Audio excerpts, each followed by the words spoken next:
Sir ಈ ದಿನ ಬೆಳಗ್ಗೆ ಸುಮಾರು 8ರಿಂದ 9 ಗಂಟೆ ನಡುವೆ ಸುಮಾರು ಜನ ಒಂದು ಮನೆ ಹತ್ರ ಹೋಗ್ಬಿಟ್ಟು ಒಬ್ಬ ಹುಡುಗನಿಗೆ ನಮ್ಮ ಹುಡುಗಿ ಜೊತೆ ಯಾಕೆ ನೀನು ಹೆಚ್ಚು ವಿಶ್ವಾಸದಿಂದ ಇದೆಯಾ ಅಂತಂದು ಪ್ರಶ್ನೆ ಮಾಡಿ ಆ ಸಂದರ್ಭದಲ್ಲಿ ಅಲ್ಲಿ ಸಂಘರ್ಷ ಆಗಿದೆ ಮತ್ತು ಅವನ್ನ ನಂತರದಲ್ಲಿ ಎಳ್ಕೊಂಡು ಹೋಗಿದ್ದಾರೆ. ಆ ನಂತರದಲ್ಲಿ ಅವನ್ನ ಸ್ವಲ್ಪ ದೂರದಲ್ಲಿ ತೊಗೊಂಡೋಗಿ ಬಿಟ್ಟಿರುವಂಥದ್ದು. ಅವನಿಗೆ ಸಣ್ಣ ಪುಟ್ಟ ಗಾಯಗಳಾಗಿರೋದ್ರಿಂದ ಪೆಟ್ಟು ಗಾಯಗಳಾಗಿರೋದ್ರಿಂದ ಅವನಿಗೆ ಕಿಮ್ಸಲ್ಲಿ ಅಡ್ಮಿಟ್ ಮಾಡಿದ್ದೀವಿ. Is completely out of danger, ಮಾತಾಡ್ತಾನೆ.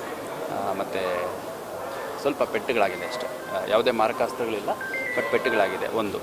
ಎರಡನೇದು ಅದಾದಮೇಲೆ ನಮ್ಮ ಹುಡುಗನ್ನ ಎಲ್ಲಿ ಕರ್ಕೊಂಡು ಹೋಗಿದ್ದೀರಿ ಅಂತ ಹುಡುಗನ ಕಡೆಯವರು ಒಂದು ಹುಡುಗಿ ಮನೆ ಹತ್ರ ಹೋಗ್ಬಿಟ್ಟು ಅಲ್ಲಿ ಕೂಡ ಅವರು ಸಂಘರ್ಷ ಆಗಿದೆ. ಅಲ್ಲಿ ಕೂಡ ಒಬ್ಬನಿಗೆ ಪೆಟ್ಟಾಗಿದೆ, ಅವನಿಗೂ ಕೂಡ ಹಾಸ್ಪಿಟಲೈಸ್ ಮಾಡಿದ್ದೀವಿ. ಮತ್ತು ಈಗ ಎರಡೂ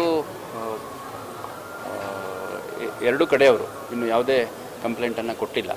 ನಾವು ಈಗಾಗಲೇ ಕೆಲವ್ರನ್ನ ವಶಕ್ಕೆ ತೊಗೊಂಡಿದ್ದೀವಿ ಮತ್ತು ಅವ್ರು ಏನು ಕಂಪ್ಲೇಂಟ್ ಕೊಡ್ತಾರೆ ಅನ್ನೋದ್ರ ಮೇಲೆ ಮತ್ತೆ ಮುಂದಿನ ಪ್ರಕರಣ ದಾಖಲು ಮಾಡ್ಕೊಂಡು ತನಿಖೆಯನ್ನು ಮಾಡ್ತೀವಿ. ಏನು ರೀಸನ್ ಸರ್ ಇದು? ಯಾವುದು ವೈಯಕ್ತಿಕ ಕಾರಣ ಇದೆ, ಅದನ್ನೆಲ್ಲ ನಾನು ಹೇಳಲಿಕ್ಕೆ ಇಷ್ಟಪಡಲ್ಲ. ಅವ್ರ ವೈಯಕ್ತಿಕ ಕಾರಣಗಳ ಹಿನ್ನೆಲೆಯಲ್ಲಿ ಈ ಒಂದು ಸಂಘರ್ಷ. ಅಲ್ಲ ಸರ್, ಈಗ ಹಿಂದೂಪರ ಸಂಘಟನೆ ಲವ್ ಜಿಹಾದ್ ಮಾಡ್ತಿದ್ದಾರೆ ಅಂತೇಳಿ ಹುಡುಗನ ಠಾಣೆಗೆ ಒಪ್ಪಿಸಿರುವಂಥದ್ದು, ಇವರು ಹೋಗಿ ವಾಪಸ್ ಗಲಾಟೆ ಮಾಡಿರುವಂಥದ್ದು.